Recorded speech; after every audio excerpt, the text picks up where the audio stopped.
Hai Smarters and Investor, kembali lagi di channel Yuk Nabung Saham. Nah, di episode kali ini kita akan membahas salah satu perusahaan yang hari ini itu mengalami kenaikan yang sangat tinggi, ya. Kode sahamnya Meta, Meta, nama perusahaannya yaitu PT Nusantara Infrastruktur Tbk. Oke, kita enter. Nah, perusahaan ini hari ini itu mengalami kenaikan yang sangat signifikan ya, sebesar 30% lebih. Nah, dan ini ya, kita ingin tahu apa yang dilakukan oleh investor besarnya di sini atau investor semi retailnya dan juga investor retailnya. Apakah mereka akumulasi atau distribusi seperti itu. Jadi itu yang ingin kita ketahui. Nah, untuk mengetahui itu kita butuh data broker summary untuk melihat perpindahannya seperti itu. Oke, kita langsung saja buka data broker summary-nya.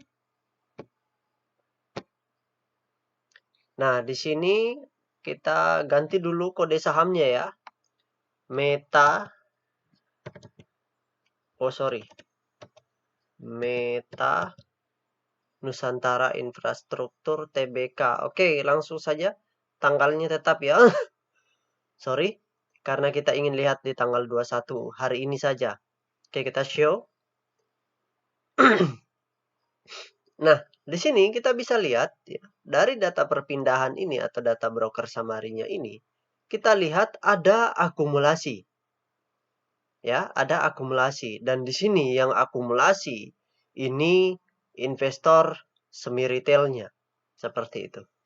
Nah, ini rata-rata broker yang digunakan untuk akumulasi itu adalah broker-broker pengendali seperti itu. Ada IF, YJ, PD. PD ini sebenarnya broker retail, tapi yang transaksi hari ini itu adalah pengendalinya. Kemudian ada OD, di sini juga pengendalinya yang transaksi.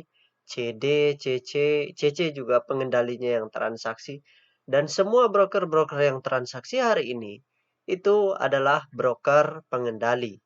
Ya, jadi yang jualan siapa? Yang jualan juga broker pengendali. Ya, semi retailnya. Jadi ini perpindahan barang antar sesama mereka saja. Jadi markup di hari ini itu transaksinya terjadi antara satu semi retail ke semi retail yang lain. Seperti itu. Jadi mereka transaksi di sini. Jadi mereka pindah dari teman mereka yang satu, yang beli teman mereka sendiri. Jadi perpindahan barang dari investor pengendali ke investor pengendali. Ya, semi retail itu termasuk investor pengendali. Nah, di sini ada XC, ya. Kemudian ada NI. Nah, dua broker ini yang transaksi di sini sebagian retail, ya. Tapi maka dari itu sebenarnya akumulasinya small akumulasi. Jadi ini transaksi yang kecil dari investor retail. Jadi investor retail jualan tapi sedikit sekali, makanya akumulasinya small akumulasi. Itu indikasi dari saham Meta ini. Walaupun kenaikannya sangat luar biasa. Seperti itu. Hari ini kenaikannya sangat luar biasa, hampir ahara ya. Hampir menyentuh auto reject atas di 34%, hampir 35 seperti itu. Jadi kita ketahui hari ini bahwa investor semi retailnya mengakumulasi tapi jumlahnya kecil karena retail yang jual juga jumlahnya kecil, cuma XC dan NI. Seperti itu. Jadi di sini lebih dominan mereka tukar-tukaran barang sesama teman mereka. Jadi mereka si A jualan, si B jualan seperti itu. Pengendali si A jualan, si B jualan, si C yang beli, si D juga beli seperti itu. Jadi mereka transaksi jual beli antar sesama teman mereka sendiri seperti itu. Sesama retail ke transaksi ke investor retail pun jumlahnya sangat kecil di sini seperti itu. Oke. Nah, sekarang kita ingin tahu ya, berapa kepemilikan investor retail, berapa kepemilikan investor semi retail, dan berapa kepemilikan investor besarnya di perusahaan ini. Seperti itu. Karena itu penting untuk kita ketahui ya. Seperti itu. Jadi mereka hari ini small akumulasi, jadi lebih kecenderungan markup. Kalau small akumulasi itu akumulasinya kecil, berarti membelinya dalam jumlah kecil, tapi harganya dibuat naik tinggi. Nah, itu juga salah satu indikasi markup seperti itu. Oke, jadi intinya mereka akumulasi small atau kecil akumulasinya, dan maka dari itu hari ini kita indikasikan ini sebagai aksi markup. Nah, aksi markup tidak perlu beli banyak, berarti ada kemungkinan investor besarnya menguasai supply. Tapi kita lihat data mereka seperti itu. Oke, kita cek data peta kepemilikannya. Nah, di sini kita sudah masuk ke data peta kepemilikan saham Meta ini atau perusahaan Meta ini ya. Seperti itu, Nusantara Infrastruktur. Nah, di sini kita lihat 100% sudah dalam bentuk scriptless, artinya semua pemilik bisa jualan di pasar reguler. Seperti itu. Dan yang menarik di sini, ya, kepemilikan di bulan Agustus dan September itu sama. Seperti itu. Jadi mereka tidak terlalu banyak transaksi. Dan hari ini pun kenaikan tinggi, mereka hanya tukar-tukaran barang sesama teman mereka. Dan investor besar menguasai supply, yaitu sebesar 84,7%. Wajar nggak perlu akumulasi karena mereka yang menguasai supply. Nah, kita lihat di sini pemilik terbesarnya itu ada dua. Ya, ada dua. Yang pertama Indonesian Infrastructure Finance. Kemudian yang kedua PT Metro Pacific Tollwise Indonesia, seperti itu. Jadi kedua perusahaan ini menguasai supply. Seperti itu. Makanya jangan heran harganya bisa naik tinggi karena tanpa ada akumulasi besar seperti itu. Karena mereka tukar-tukaran barang sama mereka aja. Seperti itu. Retail pun yang transaksi masih kecil, makanya perubahannya di sini belum terjadi karena belum signifikan seperti itu. Masih mungkin 0,00000, aduh kecil sekali. Ya, transaksi sekian lembar itu tadi hampir berapa ya? Hampir kita lihat datanya kembali ya.